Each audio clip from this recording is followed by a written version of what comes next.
Assalamualaikum warahmatullahi wabarakatuh. Berjumpa lagi di AK Channel AK Bimbingan Belajar. Apa kabar adik-adik sekalian? Semoga dalam keadaan sehat walafiat ya. Baik, di video kali ini kakak akan coba membahas tentang materi peluang untuk SMP kelas 8 ya. Tapi sebelum itu jangan lupa di subscribe, di like, dan di share ya, serta bunyikan loncengnya agar tidak ketinggalan materi-materi pembahasan soal dan materi matematika lainnya ya. Oke, langsung saja kita mulai ya. Bismillahirrahmanirrahim. Sebelum jauh kita membahas tentang peluang ya, kita harus tahu dulu apa sih yang dimaksud dengan peluang ya. Jadi peluang itu adalah suatu cara ya, suatu cara yang dilakukan ya, yang dapat dilakukan untuk mengetahui sesuatu yang akan terjadi pada sebuah peristiwa ya, pada sebuah peristiwa. Nah, dalam materi peluang sendiri ya, kita akan menggunakan beberapa cara ya. Jadi untuk menentukan peluang itu rumusnya adalah kemungkinan peluang adalah banyaknya titik sampel ya, banyaknya titik sampel berarti NA ya, berbanding dengan banyaknya sampel ya, atau NS ya. Ini adik-adik harus dipahami. Nanti seperti apa akan kita bahas di contoh soalnya ya. Dan satu lagi adik-adik, bahwa yang namanya peluang ya, bahwa yang namanya peluang itu tidak boleh melebihi angka 1 ya, dan tidak boleh kurang dari 0 ya. Jadi peluang itu tidak boleh melebihi angka 1 atau sama dengan 1 ya, tidak boleh nih. Jadi peluang itu harus kurang dari 1 dan lebih besar atau sama dengan 0 ya. Ini penting juga ya, yang adik-adik harus ketahui. Jadi kalau peluang itu ya, pasti angkanya itu pecahan ya, seperti itu. Bisa dalam bentuk pecahan biasa atau pecahan desimal ya. Baik, coba kita menggunakan contoh soal ya, biar lebih paham ya. Ya baik, adik-adik, misalkan ada soal seperti ini ya. Pada pengundian dua dadu secara bersama-sama ya, peluang munculnya mata dadu berjumlah 9 adalah. Nah, kita tahu ya adik-adik bahwa mata dadu itu jumlahnya ada 6 ya. Karena di sini 2 ya, berarti mata dadu itu kalau dijumlahkan yang paling kecil ya, atau yang paling minim angkanya adalah 2 ya, dengan angka 1,1 ya, atau 1 dan 1 kan kalau dijumlahin 2 ya. Sedangkan ini yang diminta adalah yang berjumlah 9, dan yang paling besarnya ya, yang paling besarnya itu kan 6 dan 6 ya. Jadi yang paling besar itu 12, paling kecil adalah 2, dan paling besar adalah 12. Nah, kita bisa pakai angka seperti ini ya adik-adik, bisa diperhatikan. Kita tulis di sini 2 ya, 3, 4, 5, 6, 7, 8, 9, 10, 11, 12. Nah, ini adalah mata dadu yang kalau dijumlahkan ya. Ini khusus yang 2 dadu saja ya. Lalu berikutnya kita tulis di sini angka dari angka 1 sampai angka 6 ya, secara maju ke depan ya. Berarti 1, 2, 3, 4, 5, 6, 7, setelah 6 kita balik lagi ya. 6, 5, 4, 3, 2, 1 ya. Jadi tolong diperhatikan, setelah kita menulis angka 2 sampai angka 12 yang itu artinya jumlahnya ya, lalu di bawahnya kita tulis angka 1 sampai 6 sesuai mata dadu ya. Kan mata dadunya 2, berarti yang satunya lagi tulis angka 6 sampai angka 1, itu mundur ya. Nah, karena yang di sini yang ditanyakan adalah peluang munculnya mata dadu 9 ya, kita lihat di sini mata dadu 9 berarti yang ini kan ya.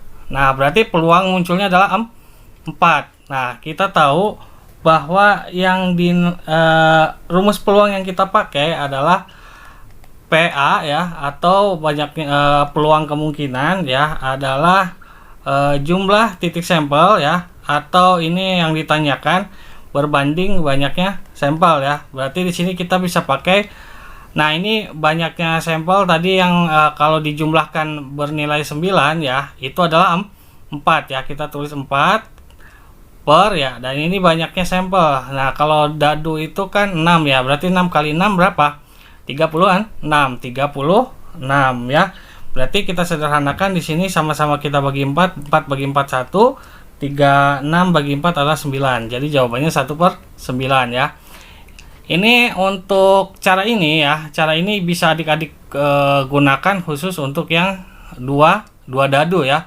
Jadi pertama kita buat dulu ya, hasil penjumlahannya kan paling kecil 2 dan paling besar ada 12, berarti kita hitung 2, 3, 4, 5 sampai 12, dan di bawahnya kita hitung mata dadunya atau kita tulis mata dadunya 1 sampai 6 secara maju, dan berikutnya 6 sampai 1 secara mundur ya. Setelah itu kita bisa menggunakan rumus seperti ini. Nah ini untuk khusus untuk mata dadu 2 ya. Baik, kita cari soal lain ya. Lalu ada soal seperti ini. Pada pelemparan 2 buah dadu, peluang muncul mata dadu berjumlah ganjil ya. Nah ini dadunya masih 2 ya. Berarti kita bisa menggunakan cara yang tadi lagi ya. Pertama kita tulis dulu ya mata dadu yang kalau dijumlahkan ya. Tadi kan paling kecil 2 dan paling besar adalah 12. Kita tulis dulu 2, 3, 4, 5, 6, 7, 8, 9, 10, 11, 12 ya. Nah setelah itu kita tulis angka 1 sampai 6 secara maju ya. Berarti 1, 2, 3, 4, 5, 6, dan angka 6 sampai 1 secara mundur. Dari sini ya, 6 nya cuma 1 ya. 6, 5, 4, 3, 2, 1. Nah di sini yang ditanyakan adalah yang berjumlah ganjil saja. Berarti kalau yang berjumlah ganjil kan yang ini ya. Berarti 3 ya. Munculnya itu 2 kali ya peluangnya. Lalu 5 ya, kita hitung yang atasnya ya, bukan yang ini ya. 5 terus 7 terus 9 ya, terus 11 ya.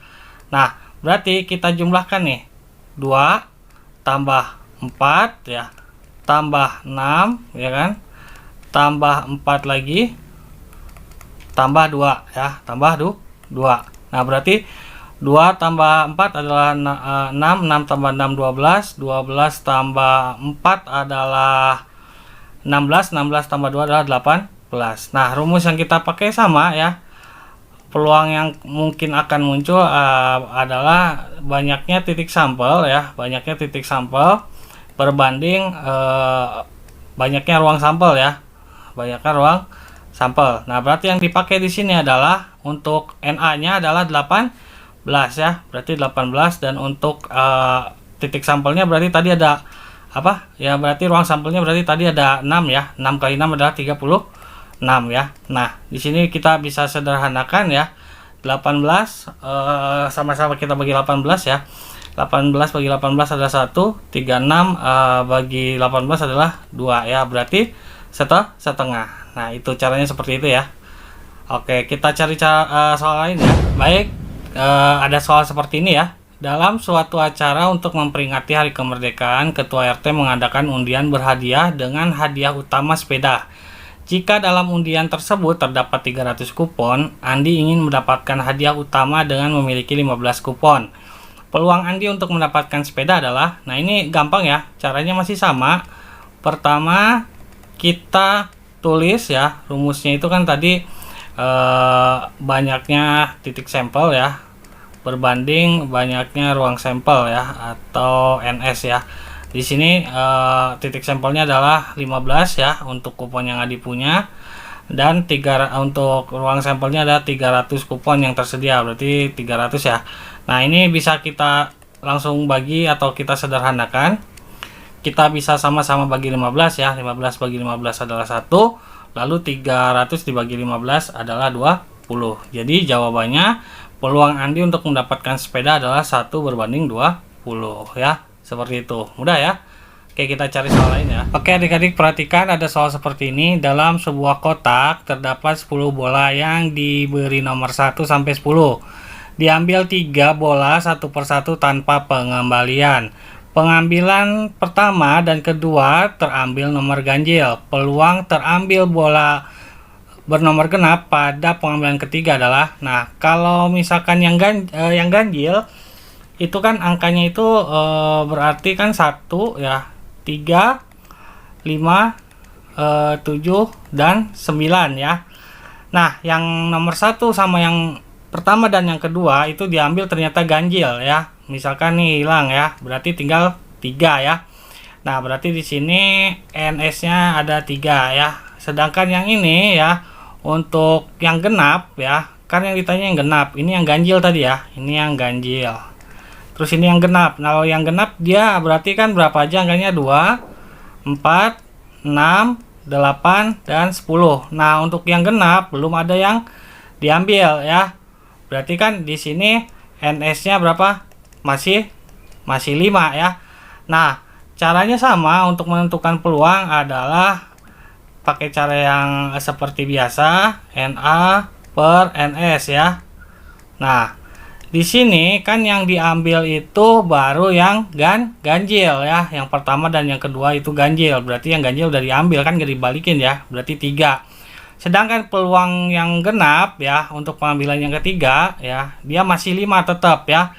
Berarti caranya adalah yang genap itu kan belum diambil. Kita masih tulis secara utuh adalah 5 ya.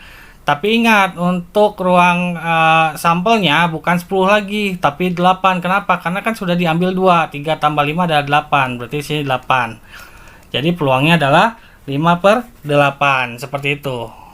Bisa dipahami ya adik-adik ya? Mudah ya? Oke, kita cari soal berikutnya ya. Nah, berikutnya ada soal 3 mata uang dilempar sekaligus sebanyak 80 kali. Frekuensi harapan munculnya 2 sisi angka adalah berarti 2 sisi angka ya.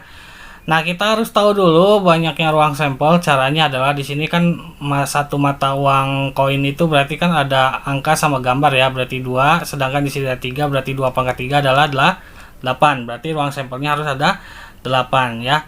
Kita bisa cari dulu ya. Yang pertama berarti kan angka ya. Lalu ada angka gambar ya. Lalu ada angka gambar angka. Lalu ada angka gambar ya. Lalu ada gambar angka, lalu ada gambar angka gambar ya, lalu ada gambar angka, lalu ada gambar gambar ya. Ingat ya, harus ada 8. Di sini yang diminta hanya 2 sisi angka. Berarti yang angkanya ada 2, berarti A-nya ada 2 ya, berarti yang ini. Lalu berikutnya yang ini ya, lalu berikutnya yang ini ya, berarti ada 3 ya. Sedangkan untuk frekuensi sendiri ya, frekuensi harapan sendiri, caranya adalah peluang yang terjadi dikali banyaknya lemparan ya.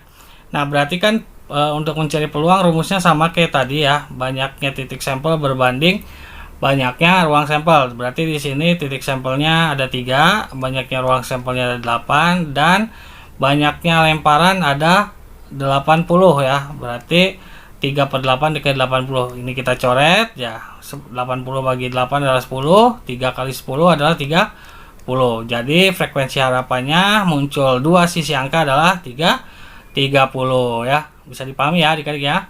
Oke, kita cari soal lagi. Lalu ada soal seperti ini. Jika peluang turun hujan pada hari ini adalah 0,6, maka peluang tidak turun hujan pada hari ini adalah, gampang ya adik-adik, bahwa peluang itu kan secara keseluruhan itu 1 ya. Peluang itu satu. Peluang ya itu 1 ya. Di sini ada hujan, ada tidak hujan kan gitu. Ada hujan, ada tidak. Di sini hujan, peluangnya adalah 0,6. Berarti 1 dikurangi 0,6 berapa? Iya, 1 dikurangi 0,6 ya, sama dengan 0,4 ya. Karena kan 0,6 ditambah 0,4 adalah 1 ya. Jadi peluang tidak hujannya adalah 0,4. Seperti itu adik-adik, mudah sekali ya. Oke, kita lanjut ya. Lalu berikutnya ada soal seperti ini ya. Dari 5 orang kurir ya yang akan bekerja di Jakarta, akan dipilih 3 orang untuk mengirim paket ke wilayah Jakarta Pusat. Ada berapa cara memilih kurir tersebut? Nah, kalau ditanyakan ada berapa cara ya, berarti ini kombinasi ya. Caranya adalah seperti ini.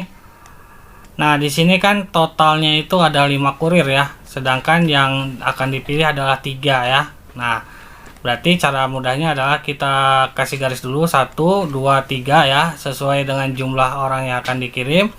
Lalu di sini kita tulis angka 5, 4 dan 3 secara mundur ya. 5, 4, 3 ya. Nah, kalau di sininya 2 berarti garisnya ada 2 ya. Kalau sini 4 berarti garisnya ada 4 ya. Karena di sini ada 3, garisnya berarti 3. Nah, setelah menghitung mundur, lalu yang bawahnya kita karena 3 ya, kita hitung dari angka 1, 1, 2, 3 ya. Dan ini dikali ya. Dan supaya cepat, kita bisa langsung sederhanakan di sini ya. Ini kan dikali ya. Nah, ini coret, coret ya. 4 juga coret, coret jadi 2, berarti 5 kali 2 adalah 10 ya. Jadi jawabannya 10 ya. Jadi hanya itu aja caranya, mudah ya. Oke, yuk. Ya baik, mungkin itu saja video pembahasan untuk peluang ya. Nanti insya Allah akan dibahas lagi lebih mendalam. Untuk kali ini kakak hanya membahas cara mudahnya saja dulu ya. Semoga bermanfaat adik-adik semua. Mohon maaf jika ada penulisan atau penjelasan yang agak keblibet atau kurang paham ya. Silahkan bisa diputar-putar lagi videonya sampai adik-adik paham ya. Baik, kakak pamit undur diri. Sampai jumpa lagi di video berikutnya. Wassalamualaikum warahmatullahi wabarakatuh. Akad bimbingan belajar menjadi cerdas karena Allah.